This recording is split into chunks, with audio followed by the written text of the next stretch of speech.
What's up, my wizards? Welcome back. Dev from mtg. Got another deck tech as usual for you here today. This is Budget Rally the Ancestors in Standard right now. I have always loved big, bomby decks to just win all at once out of nowhere, and this is one of those. You can do it for relatively cheap right now. So let's go ahead and launch into it. This is really fun. Well, we're playing 24 creatures in this ting right here, starting with 2 copies of Elvish Mystic, who should surprise no one. This is everywhere. Puts us up by a turn. That's super important in this game of turns that we play. And yeah, not much more can be said about this card than is already said. Allows us to play turn 4 fatties on turn 3 things on turn 2, and nothing could be really more important than that. 4 copies of Satyr Wayfinder. We see this all the time for the past couple of years. Does the same thing here that it does in those decks. Dump stuff into the graveyard so that we can do cool stuff with it later, you know. Satyr Wayfinder.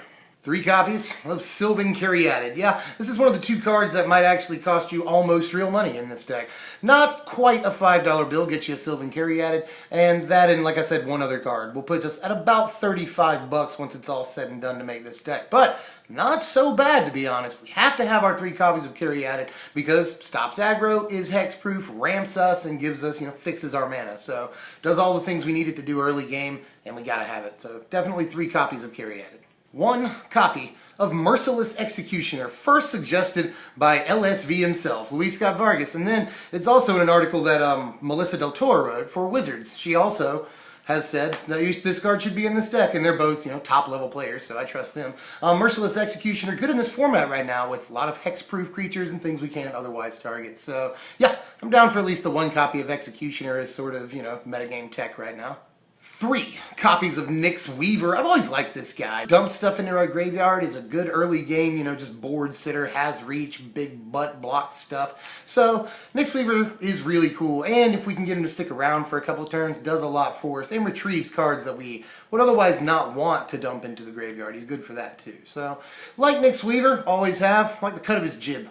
3 copies of Mogis's Marauder. This is where things start getting crazy here with the creatures. Mogis's Marauder enables huge, crazy, hasty, intimidate swings on people just out of nowhere. And some of the more top-level versions of this deck that spend a lot of money building it only play the 1 copy of this, but I am more sort of devoted to the combo because we can do that cheaply. So yeah, at least the 3 copies, I think, and I was actually thinking about 4. Mogis's Marauder is very, very good. It is that good. Here's the other thing that's going to cost you just less than a $5 bill. 3 copies of Siege Rhino here. Yeah, we've known that Siege Rhino is crazy. It's probably in the top 5 cards in Standard right now and has been for some time.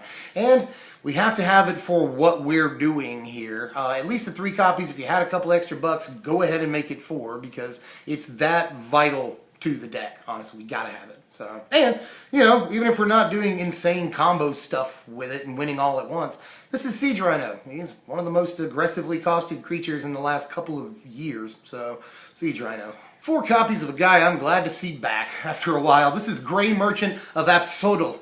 Absodal, whatever you want to say. A lot of people pronounce this a lot of different ways. But in any case, Grey Merchant is ridiculous, and I've always loved this dude. In Grey Merchant, we can do cool, so we can whip him into play, say if we don't have Rally. We are playing 4 copies of Rally. I'll tell you about that in a second.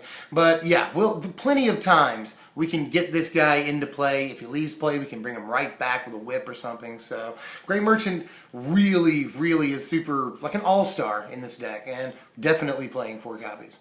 And let's finish off the creatures. 1 copy of Sidisi Undead Vizier. Yeah, Jafar is even better for us in this deck than he was in the Waste Not deck that I just did. Jafar, this is a toolbox deck, and especially once we get to the spells here, you'll see what I'm saying. This can go fetch our copy of Whip for us. It's a 5th copy of Rally the Ancestors. It's any form of removal that we need at the time. Plus, 4/6 body that we can whip back into play later. We can exploit something to him and then whip that back into play. So lots of cool synergies with Sidisi here, and I do want to at least play the 1 copy. 13 spells in this bad boy. 2 copies of Duress to start that list off. Duress, more and more, a lot of people writing articles and saying that Duress may actually be a good addition to Thoughtseize in main decks. You know, not just Thoughtseize, also Duress, because such a non-creature format doesn't feel that way, but even the aggro decks play a lot of instants and sorceries. Heroic is a great example in mono-red aggro. And a lot of them, you know, got to play Dromoka's command, Tarkir's command. We can strip those cards out of their hand at the beginning of the game. That's very important. And it also has applications against control. That's what it's famous for. So at least the 2 copies of Duress here in the main deck. And you can also, if you got a couple of bucks or a Thoughtseize or 2 laying around, toss those in. Playing 3 copies of Commune with the Gods in this thing. Yeah, the more pro level, the higher, you know, tier decks will only play 1 or 2 Commune, but again, we're more devoted to the combo. I also want to see my Whip Verybos at some point in the game, so definitely going to play the 3 copies here. I was tempted to do 4, but doing the 3 copies of Commune with the Gods, it still does what it does very well. 1 copy of Ultimate Price in here, which, you know, nothing more can be said about this either. Cheap, splashable, instant speed, reliable removal for a good cost. So, yeah, gonna play it. 1 copy of Abzan Charm. Yeah, love the modes on this card, and if you wanted to finagle around in the with this deck, I would maybe suggest 2 to 3 copies of Abzan Charm. You'll probably use the get rid of a guy right now mode on it more often than anything else, but all in all, you'll use the other modes too. Abzan Charm, one of the best cards in the format at instant speed right now. I really think it might be in the sort of top 10 instant speed cards, so definitely Abzan Charm. We're playing just the 1 copy main deck here of Whip of Verybos. You know, Whip of Verybos obviously does all the stuff that we want it to do in this deck too, but we don't want to sort of push it. We don't want to overplay it. If we see it, that's awesome. If we don't see it, we can still play around that. That's fine. Commune with the Gods obviously helps us get to this faster if we need to. We got a lot of dig in this deck. If we put it in our graveyard with Nyx Weaver, we can fish it right back out. So yeah, lots of ways to get the whip, even though we only have the 1 copy of it in this deck. And that goes with, you know, for a lot of the things we only have 1 copy of. Very easy to get access to a lot of these cards. At least the 1 copy, I think, of Murderous Cut here. You know, as stated before, we're putting a lot of stuff in our graveyard, so Delve is fairly easy to get. And this is unconditional removal, all things considered. So at least the 1 copy, and I wouldn't blame you for playing 2. Here's the last spell in the deck. This is what does it all here. Rally the Ancestors. So again, just to summarize, the deck tries to get 7 mana up, rally the Ancestors for 5, putting in Gray Merchants and Siege Rhinos and such. And when Siege Rhino comes in, obviously, we get a drain off of that. When Gray Merchant comes in, we get a drain off of that. Mogisa's Marauder lets our creatures swing with haste and intimidate. So really balmy stuff we can do all at one time at the end of their turn if we're not, you know, too dependent on Mogisa's Marauder swing. And we're playing 4 copies of Rally because sometimes we'll do it more than once in a game. Definitely. Again, we're going fairly long here, and if our, you know, rally does get countered, we want to be able to follow up with another rally. 23 lands in this sucker right here. Well, if you had a couple of bucks, this is probably the area of the deck you should spruce up the most with, say, you know, a lot of decks actually don't play more than 1 copy of Mana Confluence on the top level here, but you also, obviously, Temples. We really want Temples because Scry is awesome for us in this thing. Helps us dig for the stuff that we need. And, yeah, that's about it. I mean, maybe a Pain land here or there, a Fetch land or 2, but honestly, I really like our Gain lands in this deck because they help us survive until the long game.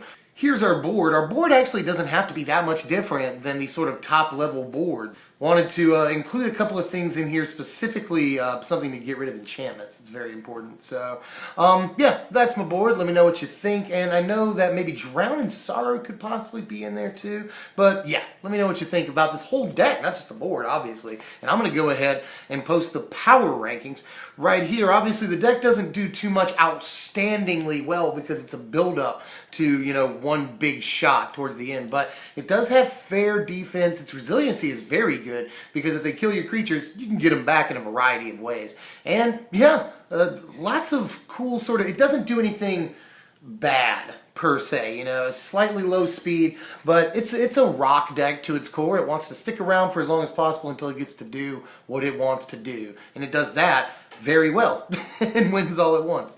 So, and you can sort of just play this like Abzan mid-range if you don't want to combo off. Again, it can go off at instant speed, which is insane. But, you know, as usual, there are a couple of cons. It is fairly consistent, but on bad Wayfinder triggers and bad Commune with the Gods and stuff, it can slow down. The deck has a tendency to chug when things aren't going just right, like it needs a little bit of oil, you know. But there are times when the deck goes off flawlessly, and it's beautiful. And when it does, it's very nice.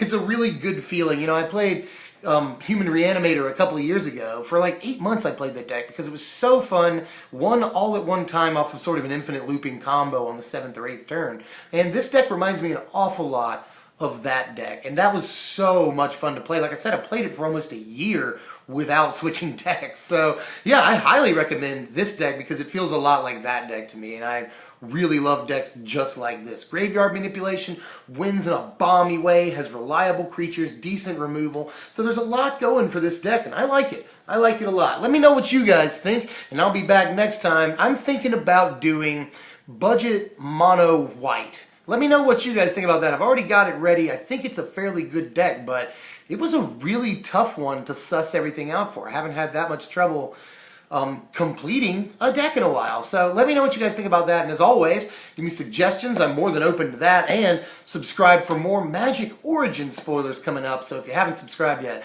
make sure you do that. Like, share, always, of course, make sure you comment because we really like to hear what you want to say or what you have to say. And yeah, and like I said, I'll see you guys next time, man. I hope you like this one. I'm Dev from Strictly Better MTG. I'll see you guys later. Thanks for watching, Wizards.